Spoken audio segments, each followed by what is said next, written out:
Hello বন্ধুরা, welcome back to দীপসার ছোট্ট জগৎ। আশা করি তোমরা সবাই ভালো আছো, আমরাও খুব ভালো আছি।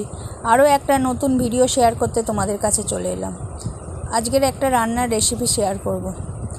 দেখো কি বানাই আজকে।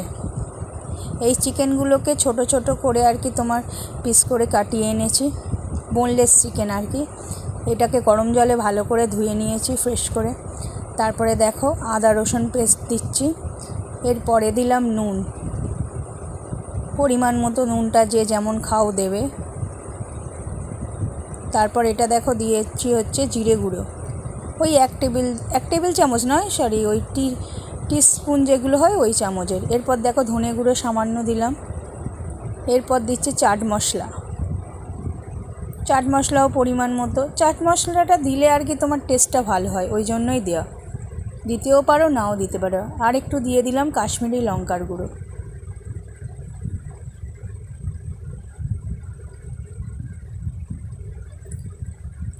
এরপর দেখো দিচ্ছি গোলমরিচের গুঁড়ো সামান্য দেবে, খুব বেশি দেওয়ার দরকার নেই। আমি জেকের গোলমরিচ গুঁড়ো নিয়েছি, তোমাদের যার যেটা বাড়িতে আছে সেটাই দেবে। এরপর দেখো দুটো পেঁয়াজ ছোট ছোট করে কেটে নিয়েছি।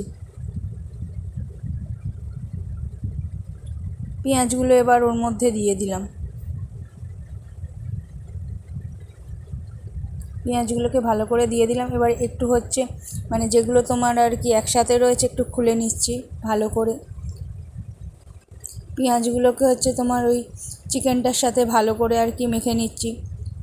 পেঁয়াজ থেকেও অনেক সময় জল বেরোয়, তাই পেঁয়াজটাকে আমি আগেই মেখে নিচ্ছি। এই অবস্থায় তোমরা ম্যারিনেট করে আধ ঘন্টার মতো রেখে দেবে। তারপর আধ ঘন্টা পর ফ্রিজে রেখে দিতে পারো, ফ্রিজ থেকে বের করে। এরপর ওই ম্যারিনেট করা চিকেনটাই একটা ডিম দিলাম।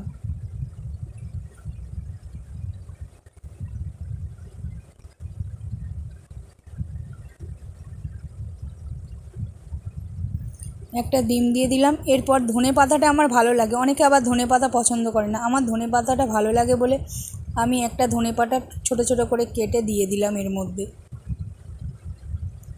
ধনে পাতাটা ভালো করে মিক্সড করে নিচ্ছি চিকেনের সাথে। এরপর দেখো ভালো করে মাখিয়ে নিচ্ছি। পেঁয়াজ থেকে একটু জল বেরিয়েছিল, তাই ভালো করে আবার একবার তোমার ধনে পাতা, পেঁয়াজ আর চিকেনটাকে ভালো করে মাখিয়ে নিচ্ছি। এরপর দেখো আস্তে আস্তে চালের গুঁড়ো দিচ্ছি। চালের গুঁড়ো দিলে কি হয়, জিনিসটা ক্রিস্পি বেশি হয়। আশা করি তোমরা বুঝতেই পারছো আমি কি বানাবো। চালের গুঁড়ো দিলাম সামান্য পরিমাণ। চালের গুঁড়ো দিলে জিনিসটা টাইট হয়, ক্রিস্পি মতো হয়, বেশ কুরকুরে মতো খেতে লাগে। এরপর আস্তে আস্তে কর্নফ্লাওয়ার দেবো। কর্নফ্লাওয়ারটা ধীরে ধীরে দেবে, যতটা লাগবে ততটা, প্রথমেই কর্নফ্লাওয়ারটা দিয়ে দেবে না। আমি এখানে কোনো জল ব্যবহার করব না, কারণ চিকেনটা ম্যারিনেট করার পর যে জলটা তোমার বেরিয়েছে ওই জলটা দিয়েই হয়ে যাবে, তো ওই জন্য আর কোনো জল ইউজ করব না। দেখো আস্তে আস্তে কর্নফ্লাওয়ারটা দিচ্ছি।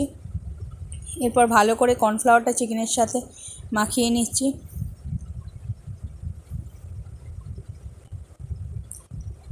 মাখানো আমার কমপ্লিট। এরপর কড়াইতে তেল গরম করতে দিলাম। দেখো কড়াইতে তেল দিয়েছি, তেলটা গরম হয়ে গেছে। এবারে দেখো আমি বলের আকারে চিকেনটাকে আস্তে আস্তে দিয়ে দিচ্ছি। হ্যাঁ, ঠিক ধরেছো, আজকের আমি বানাবো চিকেন পকোড়া। বৃষ্টির দিনে এইসব খেতে খুবই ভালো লাগে, আমার তো ভালো লাগে, আশা করি তোমাদেরও ভালো লাগে। কার কার ভালো লাগে একটু কমেন্টে আমায় জানিও। আমি এইভাবে চিকেন পকোড়া করি, অনেকে অন্যভাবেও করতে পারো, তো যারা যেভাবে বানাও আমাকে একটু জানিও কমেন্টে। দেখো আমি সব চিকেন পকোড়াগুলোকে বল বল আকারে ছেড়ে দিয়েছি তেলের মধ্যে। এরপর ভাজা হয়ে গেলেই গরম গরম শুধু খাওয়া বাকি।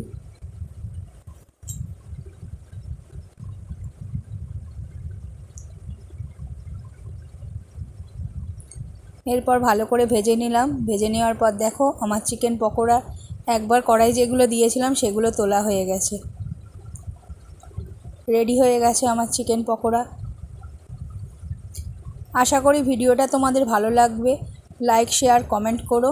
এইভাবে আমাদের পাশে থেকো, সব সময় পাশে আছো জানি। তাও আর একটু বেশি করে আমাদের সাপোর্ট করো। থ্যাংক ইউ সো মাচ এইভাবে পাশে থাকার জন্য।